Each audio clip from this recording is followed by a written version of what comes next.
Do Evangelho segundo Lucas. Naquele tempo, Jesus, levantando os olhos para os seus discípulos, disse: Bem-aventurados vós, os pobres, porque vosso é o reino de Deus. Bem-aventurados vós, que agora tendes fome, porque sereis saciados. Bem-aventurados vós, que agora chorais, porque havereis de rir. Bem-aventurados sereis quando os homens vos odiarem, vos expulsarem, vos insultarem e amaldiçoarem o vosso nome por causa do Filho do Homem. Alegrai-vos nesse dia e exultai, pois será grande a vossa recompensa no céu. Porque era assim que os antepassados deles tratavam os profetas. Mas ai de vós ricos, porque já tendes vossa consolação. Ai de vós que agora tendes fartura, porque passareis fome. Ai de vós que agora rides, porque tereis luto e lágrimas. Ai de vós quando todos vos elogiam. Era assim que os antepassados deles tratavam os falsos profetas. Palavra da salvação. O fragmento do Evangelho de Lucas, proposto pela liturgia de hoje, nos apresenta o Sermão da Planície, o início deste discurso tão importante que Jesus proferiu na sua vida pública. Aparece logo o contraste com a versão de Mateus, chamado Sermão da Montanha. Cada autor reúne fontes para apresentar a pessoa e o mistério de Cristo com uma perspectiva particular. De fato, no Evangelho de Mateus, o discurso da montanha começa com 8 bem-aventuranças, que são as diversas feições, é a fotografia de Cristo que se reproduz em aqueles que se deixam transformar pela sua graça através da conversão. Na versão de Lucas, aparecem 4 bem-aventuranças e outras 4 contrárias, mal-aventuranças ou lamentações. Talvez a versão de Mateus dizem é mais espiritual e a de Lucas mais social, porém se complementam. No Evangelho de Mateus, o discurso programático do Senhor começa com esta introdução do Sermão da Montanha às chamadas bem-aventuranças, ao passo que na versão de Lucas, o discurso programático do Senhor é a leitura daquele texto profético de Isaías, com o qual Cristo inaugura sua missão na sinagoga de Nazaré. De fato, estas bem-aventuranças de Lucas são o desenvolvimento desse discurso, porque ele veio anunciar a boa notícia, libertar os cativos, anunciar o amor de Deus aos pobres. Na versão de Lucas, estas bem-aventuranças denunciam muitas vezes a nossa própria situação. Jesus contrasta os pobres com os ricos, aqueles que têm fome, os que estão saciados, os que choram, os que riem, os perseguidos, os que são bajulados e adulados. O que nos quer dizer esta palavra? O mundo proclama assim: serás feliz na medida em que tenhas muito dinheiro para consumir. E está por trás o egoísmo e a avareza. Jesus, pelo contrário, afirma: serás feliz na medida em que possas amar, doar-te e partilhar com os outros. Esta é a verdadeira felicidade. Não podemos deixar de ver neste Evangelho uma exortação profunda do Senhor às estruturas malvadas, injustas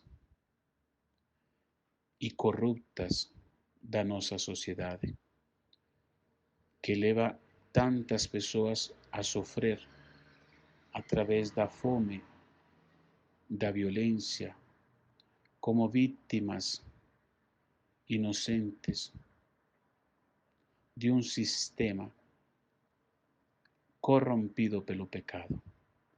O problema das estruturas é fruto do pecado humano, do coração do homem, porque é do coração que saem todas as ramificações do mal. Rico, todo aquele que vive para acumular para si e esquece dos outros. Os saciados, que não têm um pouco de sensibilidade para aquele que passa fome. Os que choram por tantos motivos e não são consolados, e os perseguidos. Curiosamente, esta palavra se cumpre na figura do santo proposto no calendário litúrgico. Hoje celebramos a memória de São Pedro Claver, um santo jesuíta talvez desconhecido em muitos lugares, porém fundamental naquilo que se conhece como a descoberta do Novo Mundo, a evangelização da América e o trabalho pastoral com uma parte da população que sofreu muito.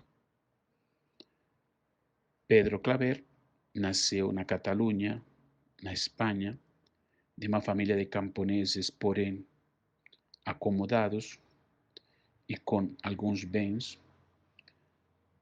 Ingressou na Companhia de Jesus de Ignacio de Loyola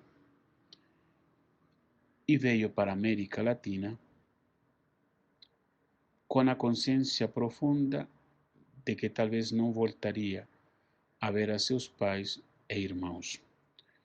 Estudou teologia em Bogotá, capital da Colômbia, morou em Tunja, uma outra cidade no alto da Cordilheira dos Andes, e passou o resto da sua existência em Cartagena de Índias, o porto mais importante do norte da América, por onde ingressaram mais de 1 milhão de escravos, aquilo que se conhecia como a Nova Granada ou o Novo Mundo.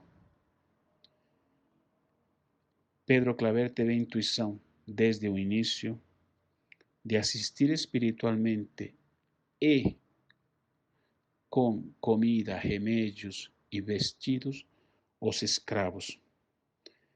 A história diz que foram mais de 14 milhões de homens e mulheres, crianças e idosos, que foram arrancados das suas terras para serem vendidos como escravos. Talvez a página mais oscura da história da humanidade. A maioria deles do Congo, da Guiné ou da Angola. Pedro Claver criou um sistema de colaboradores, os próprios escravos, que sabiam as línguas e dialetos daqueles que chegavam, para orientá-los e ajudá-los, porque chegavam todos atemorizados, doentes. Imaginemos essa cena, arrancados das suas terras, caçados como animais, colocados nos barcos, onde faziam longas travessias, passavam muitas dificuldades, eram punidos ou sacrificados. Ao chegar à América não tinham nenhuma esperança e expectativa de vida, simplesmente ser vendidos como objetos. Pedro Claver se declarou escravo dos escravos negros y dedicó toda su existencia.